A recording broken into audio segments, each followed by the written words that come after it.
Alright guys, this is another FSD daily video. I think this is technically episode 4. Full transparency, I've recorded the 4th episode of this video, or this series, like I think 3 times now. The first time I spent an hour driving, recording, narrating, and I had a camera issue, and I just didn't feel good about submitting the video to you guys when it didn't look good. So I redid the entire thing, and then I ended up having to go on a trip or something. I don't know. I spent a lot of time editing it. I got 80% through. Oh, I had a memory card corrupt on the second time as well. So I ended up having to scrap that, and it's unfortunate. So I'll send you a screen, like you'll see a screenshot right now of like a timeline, and I had a 360 camera. Like it put a bunch of work into it. That video, unfortunately, will never see the light of day. I don't think so. This is the 4th episode. So right now, what I'm doing right now is I'm just meeting up with the client. It's a quick 8-minute drive. I didn't record any of the drive here because it's a lot of highway, pretty simple stuff. Hopefully this part and beyond is a little bit more interesting.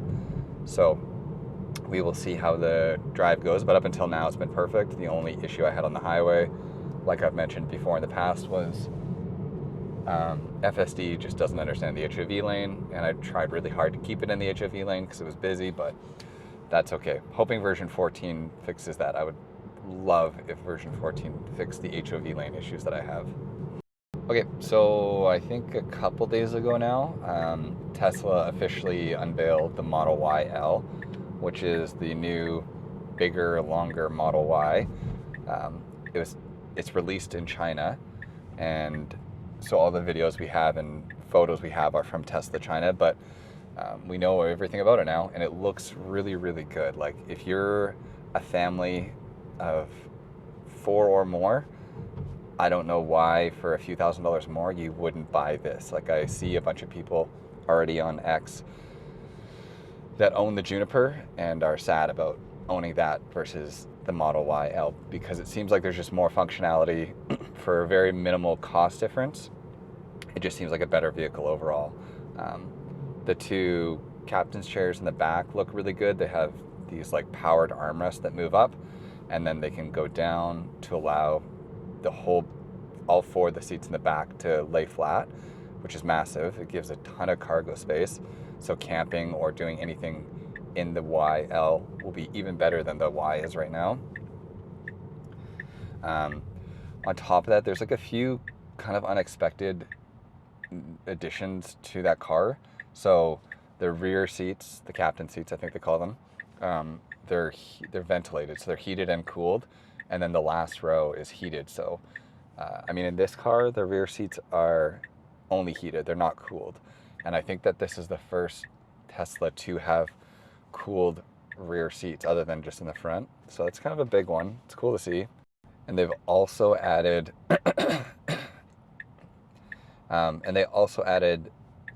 they've updated the phone charger, which is a very welcome addition. So currently, I don't even know what it is, like maybe a 25-watt charger. It's a 50-watt charger, which not a lot of phones can take advantage of, but it is really good to future-proof, because I'm sure more and more phones will have that.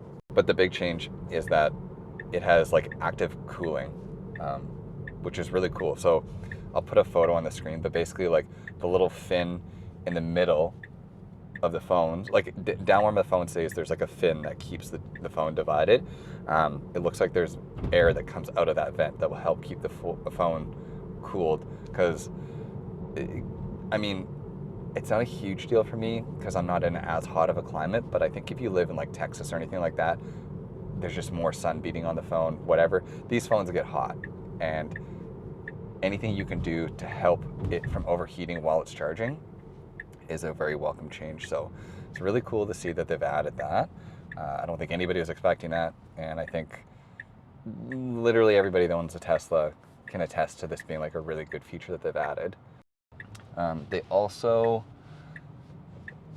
slightly increased the size of the screen. So now it's a 16-inch or 15-inch screen. It's 0.6 inches bigger.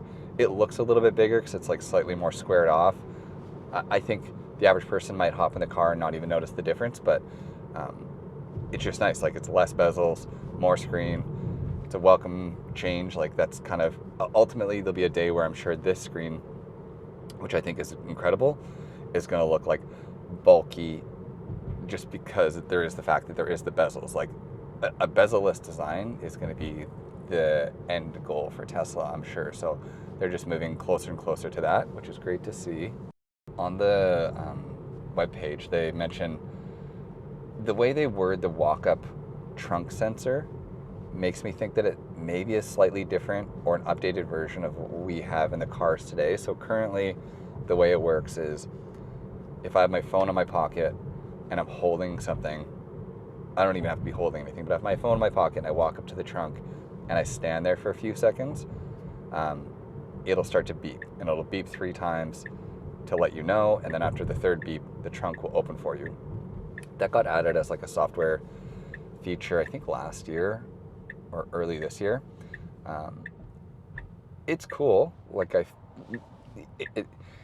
it's great that these things can get added over the air for free, so I'm not really complaining that it exists.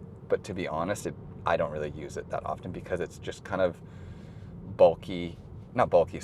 it's inconsistent on how it works. Like, sometimes it's great, we should slow down for this, and we're not. Okay. It could be a lot better. Like, it's a trunk sensor, it's cool, we're not slowing down for this speed bump either.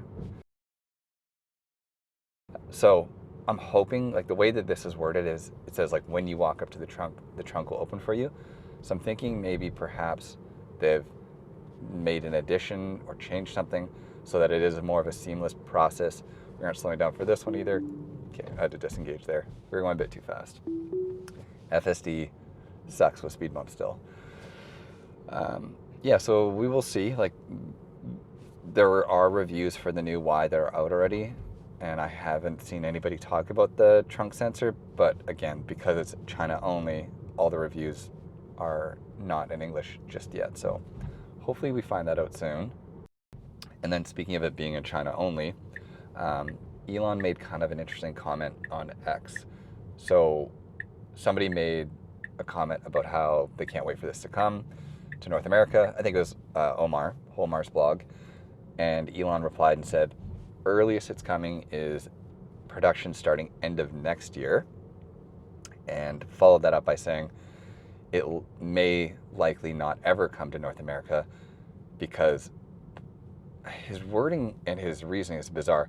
Basically he's saying because autonomy is going to be solved, there'll be no need for this car, which I don't think anybody agrees with. This is strange. This person is pulling out. They stood on that side. Okay, nice job by the car. Basically he's saying because autonomy is going to get solved, the Model Y L is unnecessary in North America.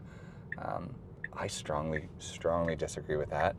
I think it's even if you solve autonomy, the Model Y L would still be a very nice car to have. It'd be a great Robotaxi, but we're here, by the way. Sorry, weird timing. I'll talk to you in 2 seconds when I'm leaving. Okay, sorry for that kind of abrupt end.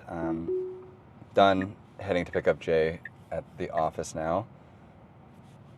This is still a problem, obviously, because FSD hasn't updated in forever.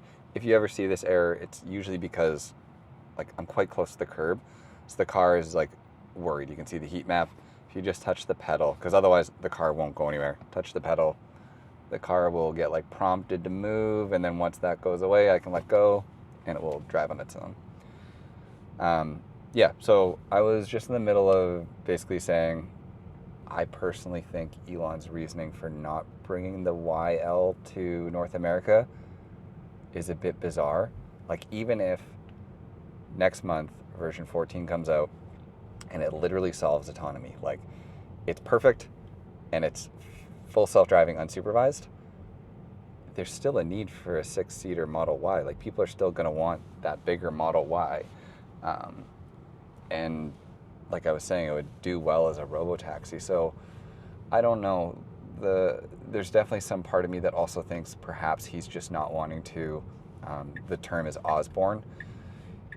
He doesn't want to say that this new, better Model Y is coming, because then anybody that's thinking about buying a Model Y won't until the YL comes to North America. So the Osborne effect is basically calling out a new product before it comes out, and then as a result killing your current product. And so it's an interesting phenomenon, and Tesla for sure, and any company struggles with that when you want to kind of be talking about the future, but you also want to be coy about it because you want people to stay interested in what's out currently. Though in the past, the solution to that is usually just to not talk about a product at all, whereas Elon is talking about the product, but then outright saying it's potentially not coming. I don't know. Let me know what you think in the comments. Do you think this makes sense?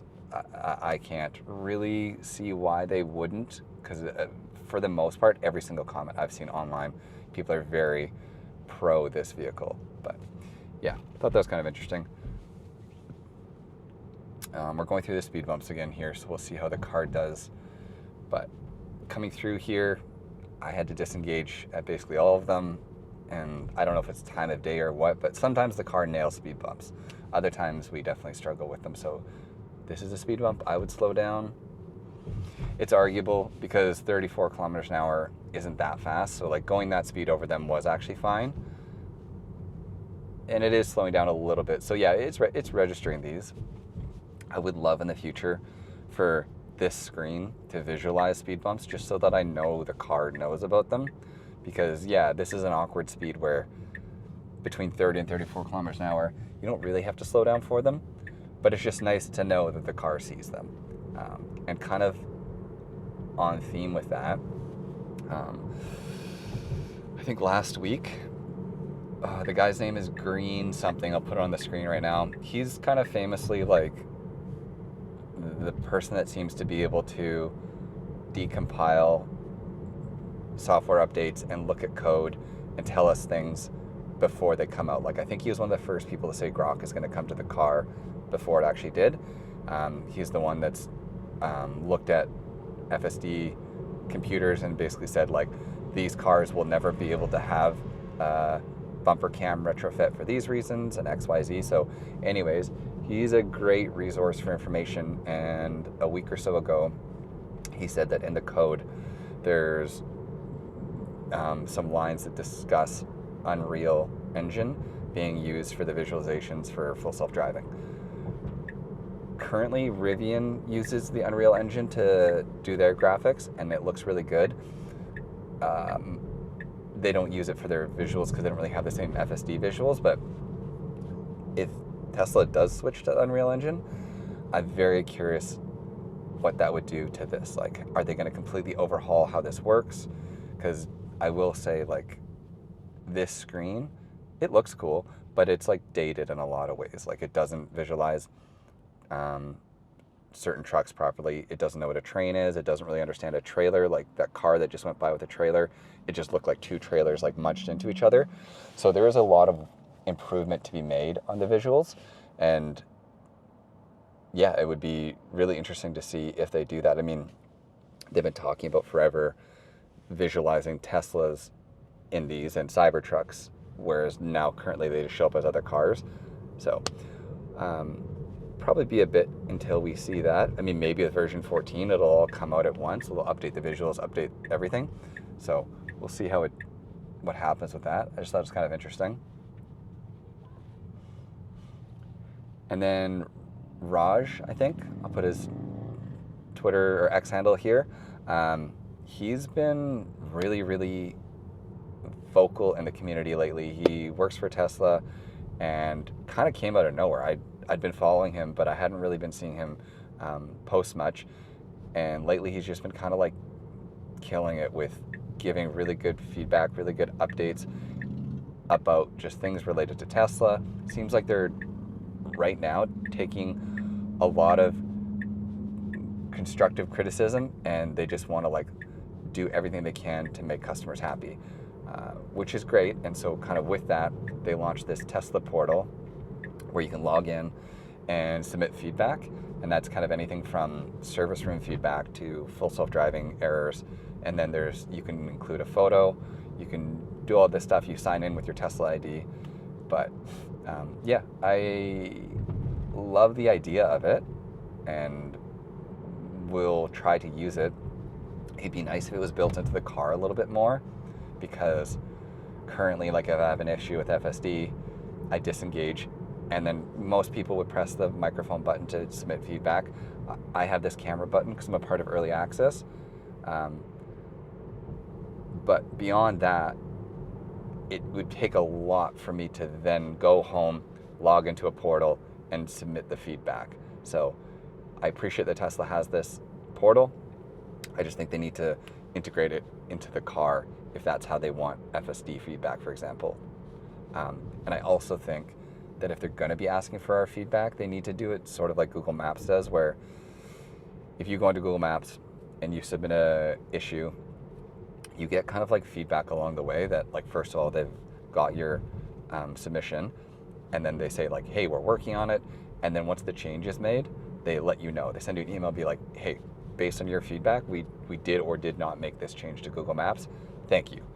And it just feels a lot better than just like chucking feedback into the void and being like, I hope they heard that and I hope they're going to do something with it, which, I will be honest, is sort of how I feel about pressing the button or submitting feedback through here.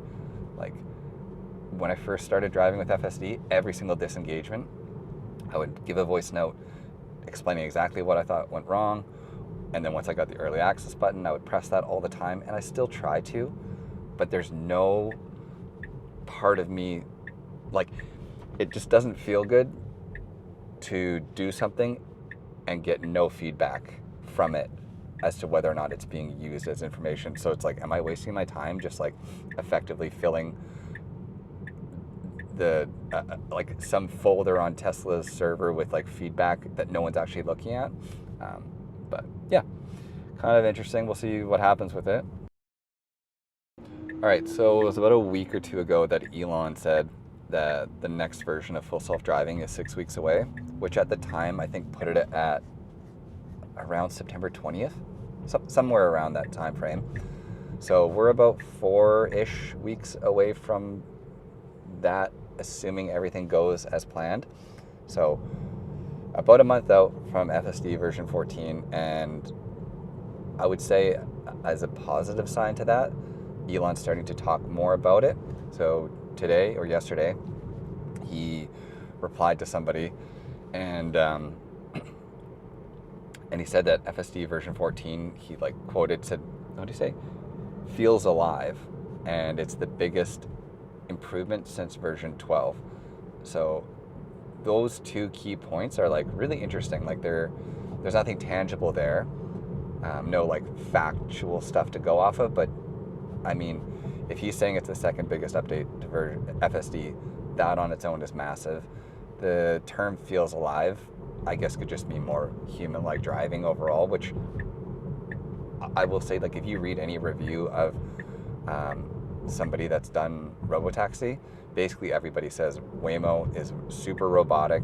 Like, Waymo's good, but it's very robotic and jerky, and Robotaxi is very smooth and human-like. So I think FSD is already very smooth and human-like, and if they've just improved upon that even more, then that's great. Incredible. Good to hear. Yeah, so I am going to be in Greece, like, just at the start of the month for 11 days. So I really, fingers crossed, hope that FSD version 14 doesn't come out while I'm away. Like I was just mentioning, I'm part of the early access group, so I believe I'll get the first wave of it when it comes out. We should be changing lanes. Okay, that was okay. We waited a long time, which is fine because technically correct. We just didn't signal, would be my only like complaint about what just happened there. But yeah, what are you guys looking for in version 14? Like, what sort of must-have changes are you hoping for or expecting? For me personally, I mean, I've made a video. I don't know if I can do this. I'll put a link to it right here on the screen. Click on it if you want to watch it, or I'll put it at the end. Basically, I made a video about all like the issues with full self-driving, and those issues, because nothing's changed, still exist today. Like, one of the big ones is follow distance on the highway, HOV lanes, pothole detection, emergency vehicle avoidance. Like there's a few like, and merging behavior, like there's a few like pretty major issues with FSD today that make it really, really good, but also like potentially incredibly unsafe. I don't like this behavior, for example, like we are sticking in the left lane when we should. I always try to travel in the right lane whenever possible. This is an HOV lane in the right lane, but I'm allowed to be in the HOV lane, and the car should know that. So yeah, hoping the version 14 fixes a lot of the little quirks that version 13 has, because version 13 is so good, but it does make a few pretty notable mistakes. And if you go on like the Tesla subreddit, it's people just continually posting those mistakes, and understandably so, because like if you're using FSD for the first time and you're at a stoplight and your car on a red light starts to go before the light changes, which is a problem right now in FSD version 13, it's incredibly unnerving. And if you aren't expecting that, because why would you? Because their Tesla isn't upfront about those issues, I would freak out about it. I would disengage. I would maybe not trust FSD, and I would absolutely go online and talk about it. And that's sort of what's happening right now that's not helping Tesla, is people are just like running into these issues again and again and again. The car turning into oncoming traffic when it makes a left, it seems to be doing that more lately. Like it takes a left-hand turn and it goes into an oncoming lane where there isn't cars, but you're on the wrong side of the yellow. And I've seen basically that exact same video posted like 5 times online from different people, because it just keeps happening, and it will keep happening until Tesla fixes it. But then if you're somebody who's sitting on the fence wondering how good FSD is, and you see videos of the car running a red light, turning into oncoming traffic, it'd be pretty easy for you to be like, well, I'm never going to try that. And people that do think it's good are crazy. So I understand that Tesla's working hard on version 14 right now, but I do kind of think that their approach to like doing making no updates for a year in favor of one big update, it doesn't make sense. Like they I think should have dealt with a few of the bigger issues quickly. So anyways, that's my like thoughts on that. I don't know. And then just kind of speaking of FSD, Motor Trends just did a comparison against the Ford Mach-e versus the Tesla Model Y, the new one, the Juniper, and they gave the like prize or the crown, whatever. They said the Mach-e beat the Model Y, and they kind of listed a bunch of reasons. I'll put them on the screen right here. Some of them are hard because I feel like it's so subjective. Like they said the Mach-e was like fun to drive, and there's some that I think arguably are false. Like, how can you actually say that the Mach-e has like I think this has better technology, which is insane to me. Like they said the Blue Cruise is better than full self-driving. I don't know. I'm obviously pretty biased because I'm a huge fan of Tesla and I use full self-driving all the time, but I'd like to say that I'm also fairly like, if something was better than FSD and somebody showed it to me, I would readily admit that it's better than FSD, and I will admit FSD's faults. With that said, I don't think Blue Cruise is better than full self-driving, and for someone to like come out and try and say that it is kind of mind-blowing, because to me this is the current gold standard in North America for consumer ADAS systems. But it's just too bad, because like the general public is going to see that, and then not like, to them, to the average person reading a Motor Trends review would be them doing their research. And so as far as they're concerned, after doing their research, the Mach-e is a better car, has better technology, I'm going to pick up the Mach-e, right? Like I'm an uneducated buyer. I don't spend my time looking into Tesla or doing any of this other stuff. I read a review, the Mach-e wins, I trust Motor Trends, boom. So yeah, it just really sucks when big publications like that do a really poor job at their job. It's frustrating, but I don't know. What do you guys think?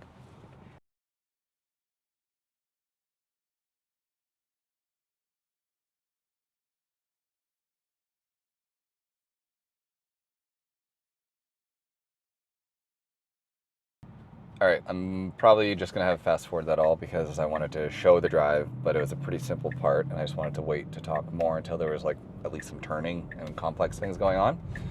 Another thing for anybody that's local to British Columbia, on Saturday, the Coquitlam Service Center is opening. They're doing kind of like a grand opening party. I think you can just RSVP. I don't know. I got a link. I clicked it. I RSVP'd. I have plans later in the afternoon, but I'll probably go there in the morning and check it out.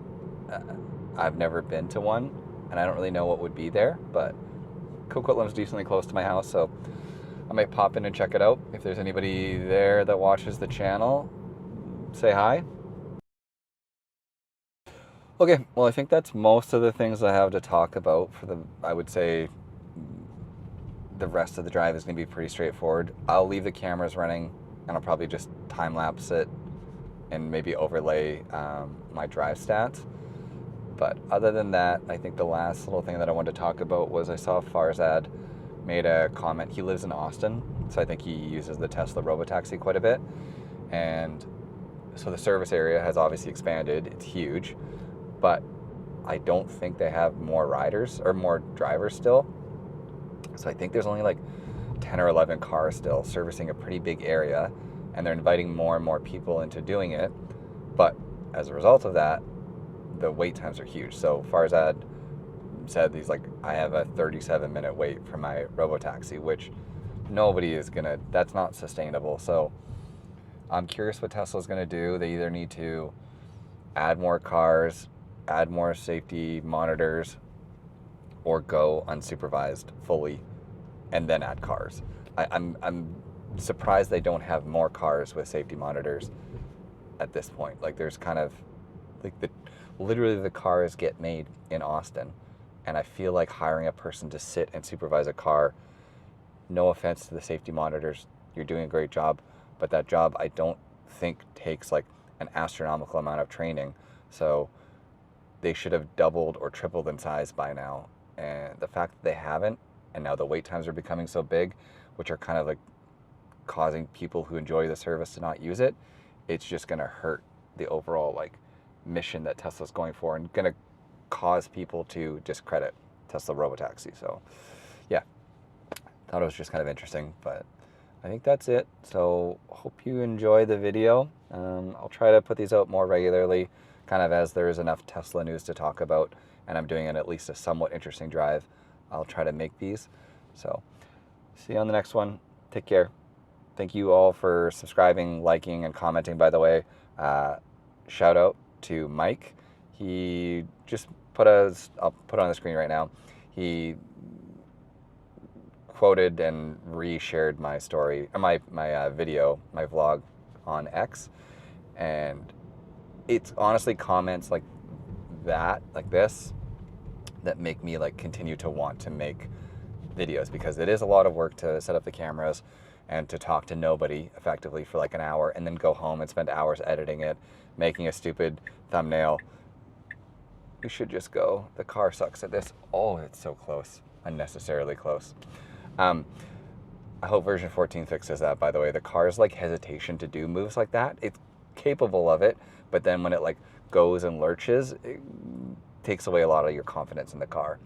But yeah, thank you, Mike, specifically. I really appreciate your comment, but thank you everybody that comments. Like it may seem so like trivial and small, but every like and every comment I look at, I read, and 99% of you are so positive, and yeah, it means a lot to me. So thank you very much. I from the bottom of my heart, it means a lot to me, and it kind of